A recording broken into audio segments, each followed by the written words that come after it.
Bonjour et bienvenue dans Une minute un livre. Je vous parle aujourd'hui de cet ouvrage, Le corps du genre, de Lucas Gréco, professeur à l'Université de Lorraine en sociolinguistique et directeur adjoint de l'Institut du genre, donc dans la collection Intervention aux éditions de la Maison des sciences de l'homme 2025.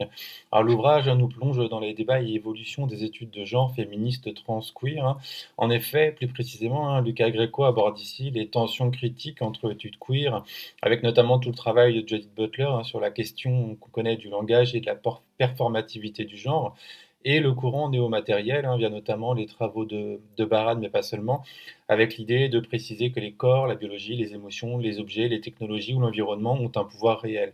Alors ici, Lucas Gréco propose une approche globale, holistique, médiane, au carrefour des études queer butlériennes, par la prédominance du langage dans les procédés de construction du genre, et donc des études néomatérielles, par le focus sur tout ce qui n'est pas humain et non verbal et des approches interactionnelles grâce à l'importance qu'il attribue à l'interaction dans les procédés de construction et de déconstruction du genre, ce qui lui permet d'actualiser l'histoire d'un domaine qu'il nomme les recherches linguistiques du genre.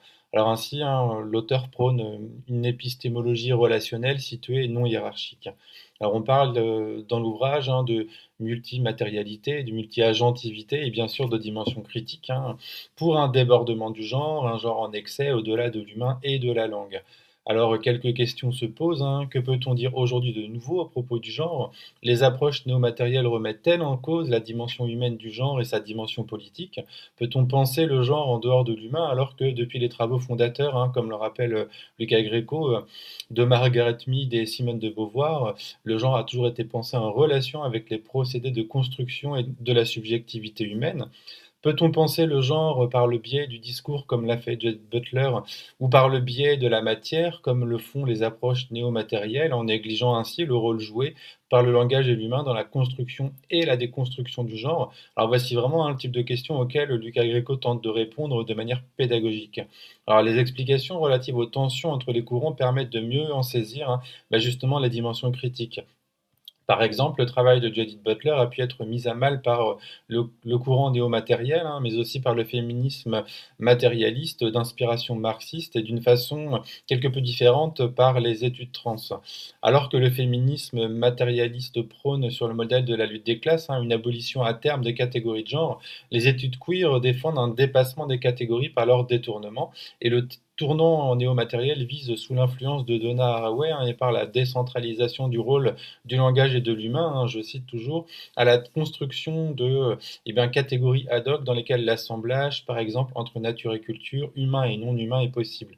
Donc on peut le dire que quelque part les études trans entretiennent avec les études queer un rapport à la fois de filiation et de distanciation. En effet, c'est dans la mouvance des études queer que les études trans ont vu la lumière, elles prennent néanmoins leur distance du fait du désintérêt des études queer vis-à-vis de la matérialité des corps et par une sorte comme le dit Lucas Gréco, un diagnosticisme épistémologique sur les questions matérielles de domination, d'oppression et de pouvoir de la part des études queer.